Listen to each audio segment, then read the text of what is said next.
حضرت عمر کے وصال کا وقت قریب تھا۔ لوگ جمع تھے۔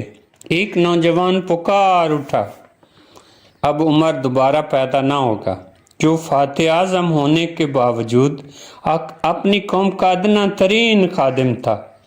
اس جیسا بیدار مغز اور تیز نگاہ حکمران اب کہاں آئے گا؟ عمر بولے، نوجوان تھم جا، میرے لیے اتنا کافی ہے کہ دوران خلافت میں نے جو برائیاں کی وہ ان اچھائیوں سے دھل جائیں جو میں نے اس زمانے میں کی۔